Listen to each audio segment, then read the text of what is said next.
Steve Kim for UCN Live, and once again we are here with the man himself, Larry Merchant, our first visit of 2016. Larry, thank you for joining us. Larry, the boxing calendar, right now the two big events on the docket, April 9th, Pacquiao-Bradley, the three-peat, and then May 7th, Canelo-Khan. Out of those two events, which one are you most looking forward to?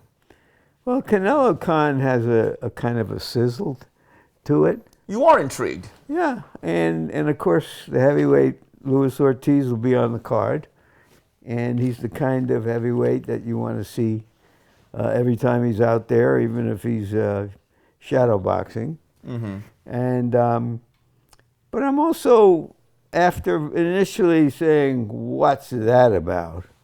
I guess I've come along, and I am very curious about Pacquiao and Bradley for a number of reasons. If it's Manny's farewell, fine. If he comes out and tries to prove to himself and to everybody after that anticlimax of the century with Mayweather that he can still fight when he's at his best, then let him do that.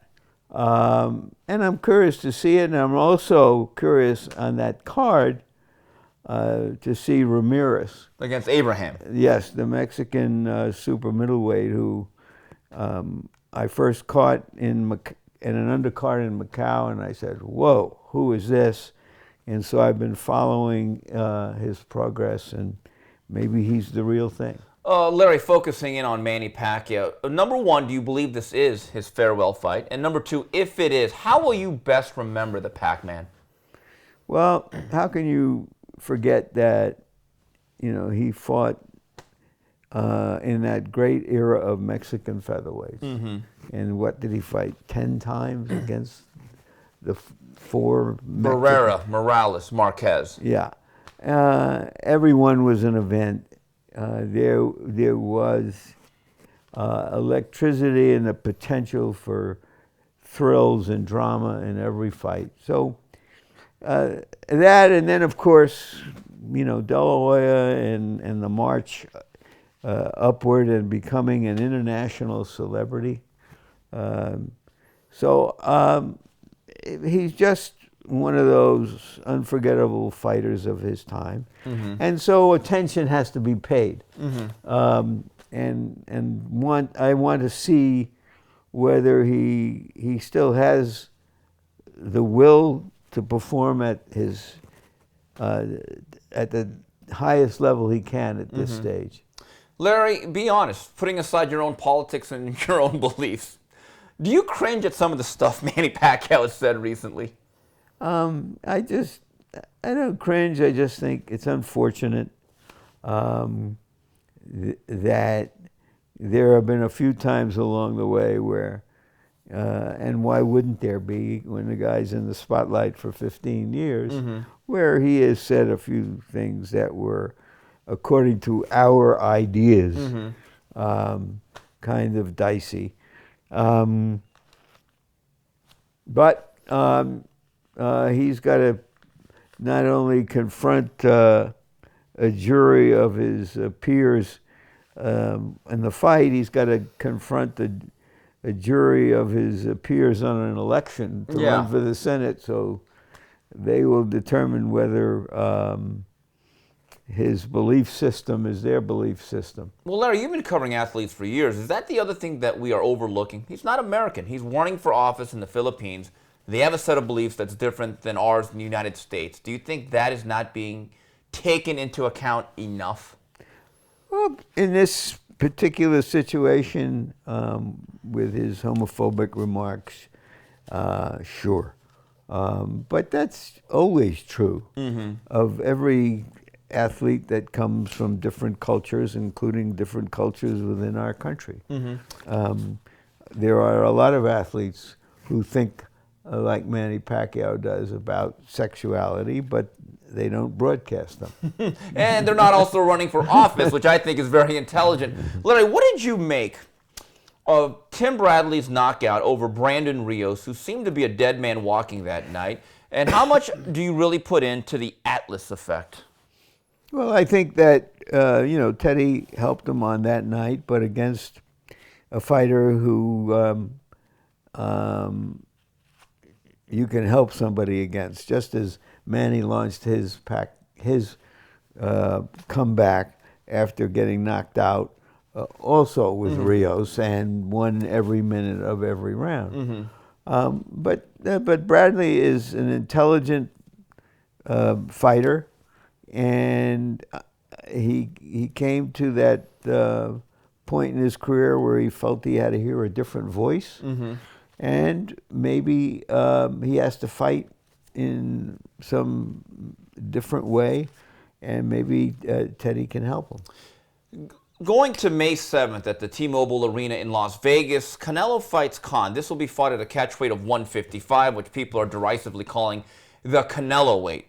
Larry, I think you've been on record as saying before, do you get the sense that if Canelo keeps this WBC title, that he might just give up the belt and tell Golovkin, see you next year? Do I think it's possible? Sure, given his economic clout and his importance to Golden Boy, and the fact that he's really never fought a big, strong, tough middleweight at 160. Now, maybe his edge is that he's going to be bigger than other junior middleweights, and that's where he's going to be best positioned. But if he decides to fight some big other middleweight than Golovkin before he takes on Golovkin, it wouldn't shock me. And then we'll see if he can use his quickness and his savvy to beat a bigger guy. Larry, well, he's not facing a real middleweight on this night. He's facing really a welterweight. Are you afraid, though, and I think this is the conventional wisdom, Amir Khan has a lot of skills, a lot of speed. Quite frankly, though, he's not that big. I mean, do you think this could be a bit of a physical mismatch? Look, could be. I mean, going into the fight, the odds will reflect the belief that Canelo is the naturally bigger guy, and that he has enough boxing skill that maybe not to match Amir Khan quickness for quickness with his feet and his hands, but that somewhere along the way he will catch up to him and hurt him. Larry, a lot of things on the schedule. The boxing calendar is filling up for the first half of 2016. What's the one fight you're looking forward to most? What's the one fight you've put in a highlighter and said, Patricia, we're not going out this night? I can't say that I've quite done that. I'm looking forward to the Fury-Klitschko rematch. I mean, Fury is a tantalizing figure.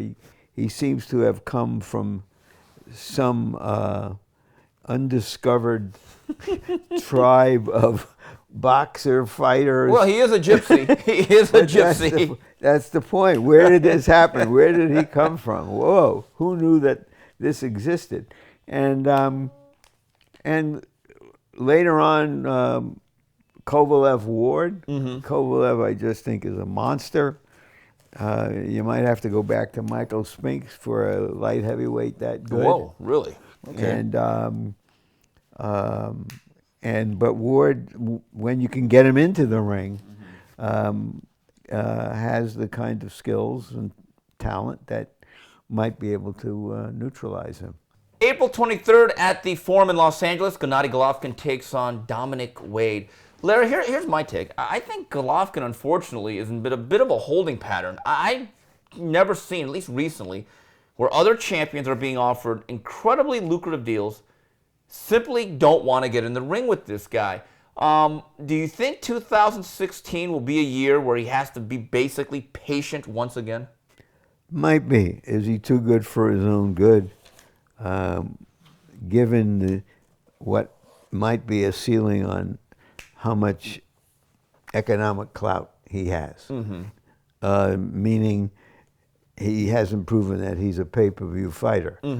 So every potential opponent and his management is weighing is the risk or almost certainty of what will happen worth the reward against their fighter's future. So we all understand that. It's unfortunate. It's the way boxing is. But I do believe that Canelo will fight him eventually, if not in the fall. And maybe in the fall. Moving on, this past weekend was the 1-year anniversary of the PBC. Larry, what do you think its impact has been throughout 1 year? It's been minimal. From the beginning, I thought I was a skeptic that it could work on the scale of somehow reviving boxing as a popular American sport, or to raise it from what you might call its cult status today. But I was rooting for it. I was rooting to see good fights, and from good fights, excellent fights, and somebody emerging, or some 2 or 3 guys. And maybe it's expecting too much too soon. I still think that too much of it depends on how good Wilder is.